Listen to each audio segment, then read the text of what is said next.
Gusto ko muna pong basahin sa inyo sa King James English kasi medyo malapit yung gusto niyang sabihin dito sa ating topic sa gabing ito.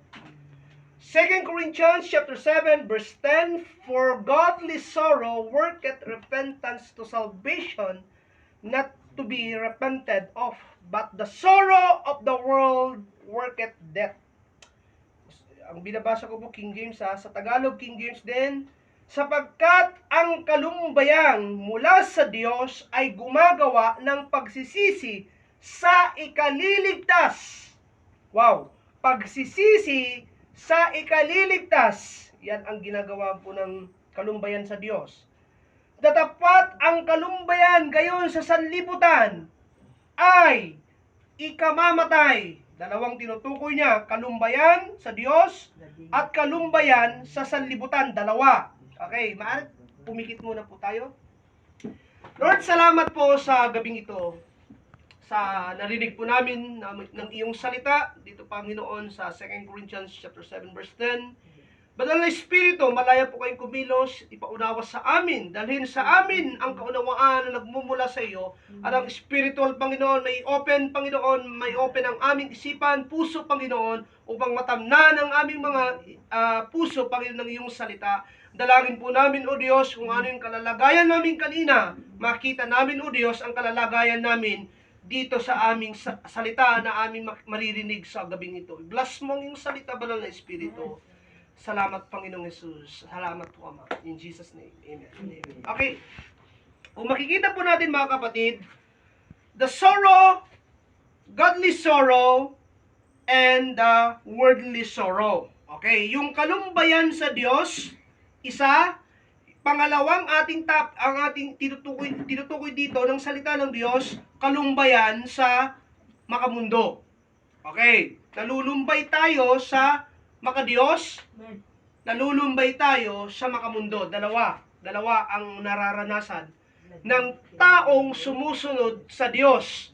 Ito yung sinasabi nating mga Kristiyano, mga mananampalataya kay Kristo, mga sumusunod sa Diyos, sabihin lang natin na madaling salita, pang maintindihan ng lahat, mga reliyosong tao. Yan, okay. Pero pag-intindi po yun ng pangkalahatan, the word na mga pagsunod sa pagiging religyoso. Amen? Hallelujah. Okay. Dito po sa ganitong version, gusto ko pong basahin sa inyo. May Ilocano rin po kayo dyan? Okay, pakibasa po sa Ilocano muna. Doon po sa binabasa natin. Tatila dingit amayan nurot iti Diyos, iyag na ti panagbabawing agturong iti panakaisalakang, ket saan nga pagbabaywan daytoy. Ngem tinailubungan ala dingit, iyag na ti patay. Okay, tignan natin mga kapatid. Itong sinasabi po ng nagsulat na ito, walang iba kundi si Apostol Pablo na sinasamahan o kinakasyahan, in-inspired by the Holy Spirit. Ito kasi Apostol Pablo. Kalumbayan, kalumbayan sa Diyos, sabi niya po dito, na ito po ay worketh repentance. Ano po yung worketh repentance? Gumagawa ng pagsisisi sa ikaliligtas. Ang kalumbayan sa Diyos, gumagawa, tignan niyo po, sa pagsisisi. Siya po ay nagsisisi, nagkakaroon ng pagsisisi sa loob niya, sa puso niya, at siya ay naliligtas. Nalulumbay siya. Pag sinabing nalulumbay, parang, ano pong Ilocano niya? Nadingit pas.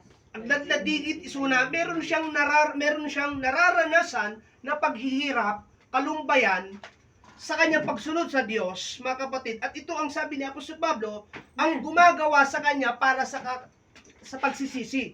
Amen. Meron siyang isinasagawa kung bakit niya na maladingit isuna sa kanyang pagsunod sa Diyos. Amen? Amen po ba?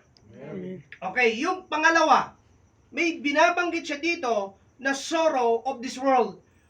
Ladingit iti mundo. Ano yung mundo? Dito'y lubong. Agladingit isuna, ito'y lubong, kakabsat, ginagawa niya yung mga bagay na makamundo, Pero sa kabila nun, sumusunod siya sa Diyos, pero makamundo ang kaisipan niya, ang kanyang patutunguhan, sabi niya dito, hallelujah, ay patungo sa ikamamatay. Hindi po na mamatay. Direct, hindi, no. Ikamamatay. Papunta siya sa kamatayan. Ano yung sabay ikamamatay? Ikaw ay may buhay ng Diyos. Lahat ng sumusunod sa Diyos na may buhay sa loob niya. Anong buhay to? Galing sa Diyos at tinanggap natin. Mamamatay ito kung magpapatuloy tayo sa mga ginagawa natin sa makasanlibutang gawain. Kapag once ikaw ay nagmamahal na sa sanlibutan, mas mahal mo na ang mga bagay sa sanlibutan kaysa sa Diyos. Itong mga sumusunod to sa Diyos, mga nakakilala sa Diyos, ang dulo nito lead to death, kamatayan. Dinadala siya patungo sa kamatayan. Kasi nga, iba na yung kanyang nararamdaman. Iba na yung kanyang pagmamahal. Ayan. Nalipat na ngayon sa kamakamundo, kaya unti-unti siyang namamatay sa harapan ng Diyos. Ito po yung pangyayari doon sa Old Testament din. Na kapag sa Genesis, sa Garden of Eden, sabi ng Diyos sa kanila, kay Eva at Adan, kung kakainin nyo yan, mamamatay kayo. Yan. Pag sinabing mamamatay kayo, mga kapatid, ano ba yung kahulugan ng mamamatay? Kapag namatay ang tao, ano ba yung kanyang meaning? May paghihiwalay. Naghiwalay ang kanyang katawan at kanyang kaluluwa. Ganun ang ibig sabihin niya doon na ikamamatay. Mahihiwalay siya sa Diyos. Itong mga sumusunod sa Diyos. Once na lumabag tayo sa utos ng Diyos, lumabag tayo sa panutuntunan ng Diyos at hindi na natin nilalakaran, unti-unti tayong humihiwalay na sa Diyos. Nakala natin na sa Diyos tayo. Kaya kailangan natin magsisi. Amen po ba? Napakahalaga ang ating kaluluwa, mga kapatid, sa harapan ng Diyos. Pero kung pipiliin natin lumayo sa Diyos, mapupunta to sa naglalagablab sa apoy ng impyerno. Kaya binibigyan tayo ng chance ng Panginoon, ng pagkakataon ng Panginoon, na magsisi sa mga ginagawa nating makamundo at hindi natin siya pinipili. Binibigyan tayo ng chance, pagsisihan ng mga bagay na yun. Pag sinabing pagsisisi, sa Lucas chapter 13 verse 3, sabi po, pakibasa nga po doon, 13 verse 3 and 5 yata yun. Sige po. Ano mangyayari sa mga hindi magsisisi? Luke 13:3. Hallelujah. Saan? Ibagak kada kayo, ano saan kayo? Nga, agbabawi kada kiti basbasolyo. Matay kayo to amin, akas sa nakwaga. Okay. Nuhan tayo, agbabawi, dagiti basbasol tayo. Kung ano yung mga nangyari sa mga tao nung unang panahon, lalo na doon sa Sodom at Gomorrah, mamamatay din tayo kung hindi tayo magsisisi. Hello? Kaya salamat sa Diyos. Lagi siyang nagpapaalala sa atin. Amen. Pero yung pagpapaalala ng salita ng Diyos, huwag natin babaliwalain. Dahil hindi natin alam ang araw ng bukas. Hindi natin alam.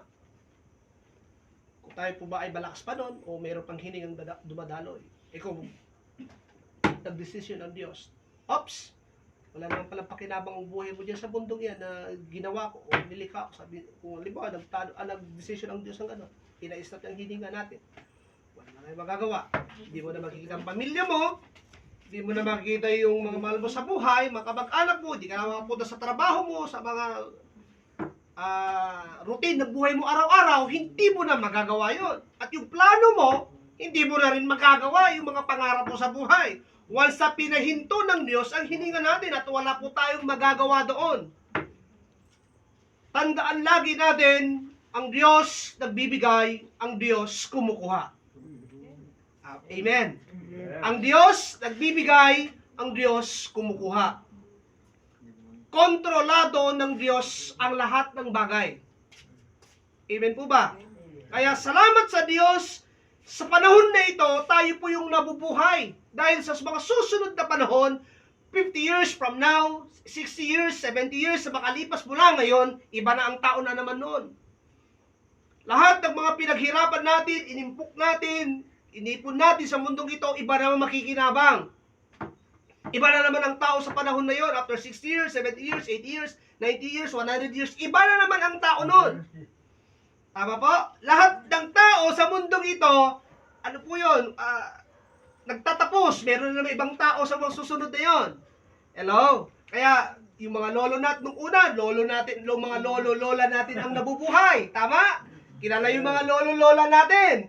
Pero dumating yung time, nagwakas sila sa mundong ito, napalitan tayo. Napalitan ka, napalitan tayo. At susunod na mga panahon ng mga henerasyon, mapapalitan din tayo. Ang tanong dito, kapag tayo ay kinuha na ng Diyos, nakakasiguro kaya tayo na hindi tayo mapapahamak sa impyerno? Hello? Depende yung Nakakasiguro po ba tayo? sitwasyon. Sa ating sarili, tanungin natin yung sarili natin, nakakasiguro kaya tayo na hindi tayo pupunta sa impyerno? Habang buhay pa, siguraduhin mo. Kaya nga salamat sa Diyos, may Bible study. Hindi nyo po ba alam yung bakit po, nung una pong pagpunta namin ng Bible study dito, siningil po kayo namin ng pera? Oh, hindi. Ang ibig sabihin nito, ang Diyos nagmamahal sa atin. Bakit dito kami pinadala ng Diyos? Sa dami ng mga tao, sa dami ng pintuan na bubuksan ng Diyos sa mga pamilya, bakit ito ang binuksan ng Diyos? Diba? Ibinapakita ng Diyos na mahal tayo ng Diyos. Ayaw niya tayo mapahamak sa impyerno. Pero, nasa sa atin na rin din yun, kung ang salita ng Diyos na hayag, narinig mo, narinig natin, at hindi natin isinagawa, sabi ng Biblia, pinadaya natin ang ating sarili. At itong mga tao hindi sumusunod sa salita ng Diyos, sabi ng Mateo chapter 7, verse 24, pababa, ang taong hindi nakikinig ng salita ng Diyos at hindi sinasagawa, may tutulad siya sa nagtayo ng kanyang bahay. Itong taong mangmang, nagtayo ng kanyang bahay sa ibabaw ng buhangin. At pagkatapos dumating ang malakas na hangin, bagyo, lumagpak, nawasak ang ginawa niyang tahanan o bahay. O ano man yung itinayo niya na yun. Kasi sa buhanginan. Bakit sa buhanginan niya itinayo? Kasi nga, nakikinig lang siya, pero hindi niya isinasagawa. Amen. Parang ganito. Yung mga nanay, tatay natin noon, kapag nung tayo mga bata, diba, kapag once na sinabi ng nanay, tatay mo, huwag mong gawin yan. At kapag ginawa mo, makikita natin yung mga resulta, katulad nito.